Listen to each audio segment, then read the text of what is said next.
بسم اللہ الرحمن الرحیم۔ السلام علیکم ورحمۃ اللہ وبرکاتہ۔ اسلامیات جماعت ہشتم میں خوش آمدید۔ میں ہوں آپ کا معلم حافظ محمد ارسلان اور ہمارا آج کا بی لفٹ ہے نمبر 19۔ تو چلتے ہیں ہم اپنے بی لفٹ کی جانب۔ کتاب پر موجود یہ تسلسل جسے تمام طلبہ سولو کر چکے ہیں۔ ہمارا آج کا بی لفٹ ہے اسوہ نبوی صلی اللہ علیہ وسلم، سیرت اہل بیت اطہار اور صحابہ کرام رضی اللہ تعالیٰ عنہم و اجمعین سے خشیت الہی اور فکر آخرت کی مثالوں کا جائزہ لے سکیں، یہ سمجھ سکیں کہ رضا الہی کے حصول کے لیے خشیت الہی ایک اہم ذریعہ ہے۔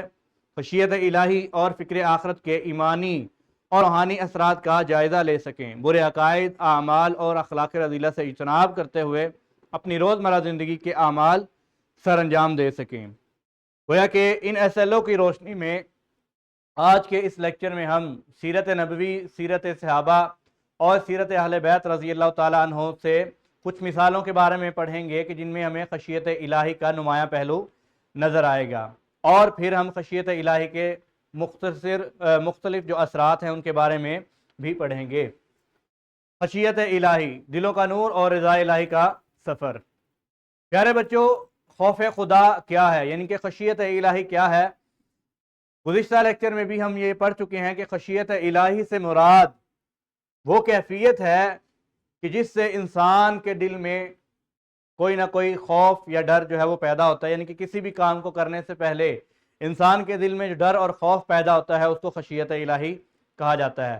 اور کوئی بھی عمل کرنے سے پہلے انسان کے دل میں یہ کیفیت پیدا ہو کہ اس کو کوئی نہ کوئی ذات ہے جو کہ دیکھ رہی ہے، تو یہ ڈر یا خوف جو ہے یا اس کے دل میں یہ جو خیال پیدا ہوتا ہے کہ اسے کوئی نہ کوئی دیکھ رہا ہے، تو اس کو کیا کہتے ہیں؟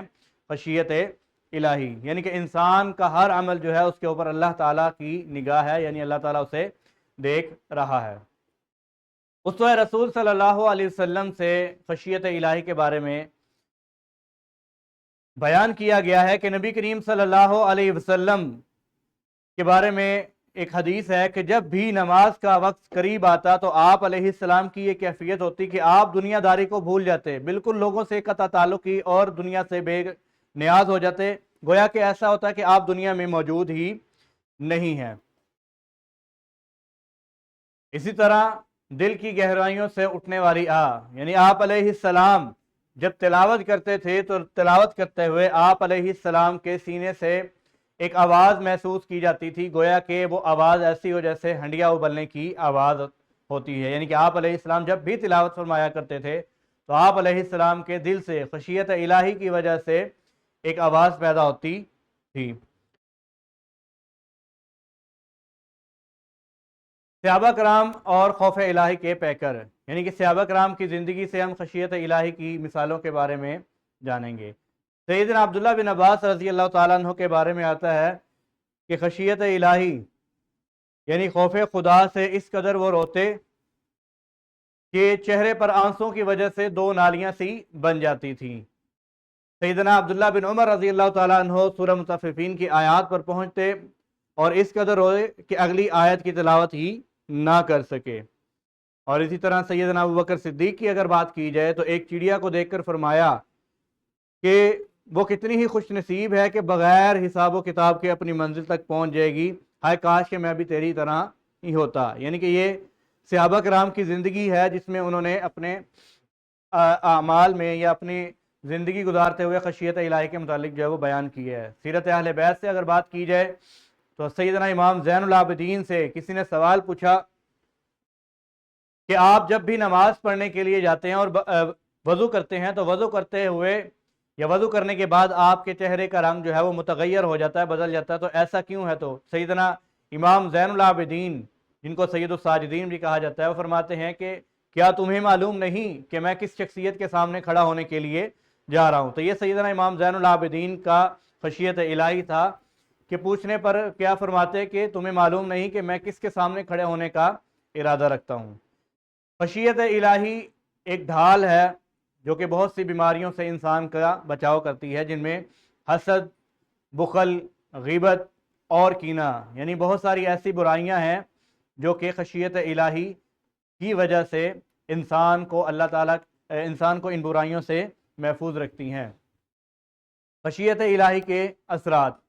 سب سے پہلا جو فائدہ انسان کو ہوتا ہے کہ انسان کے اندر عاجزی اور انکساری پیدا ہو جاتی ہے، تکبر ختم ہو جاتا ہے، گناہوں سے دوری اختیار کرتا ہے انسان. یعنی جس انسان کے دل میں خشیت الہی پیدا ہو جائے وہ انسان گناہوں سے دور رہنے کی کوشش کرتا ہے.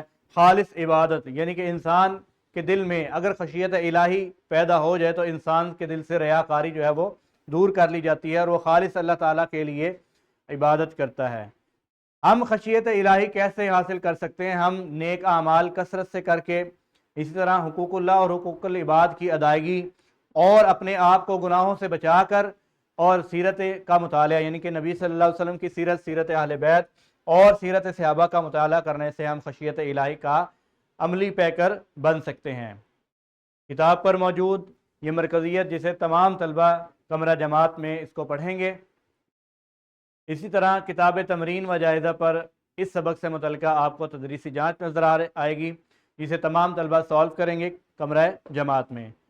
اور یہ نکھار جو کہ اس سبق سے متعلقہ ہے اس کو آپ اپنے گھر سے حل کریں گے اور گھر سے حل کرنے کے بعد آپ اپنے اساتذہ کو دکھائیں گے. اپنا خیال رکھیے. السلام علیکم ورحمۃ اللہ وبرکاتہ. اللہ حافظ.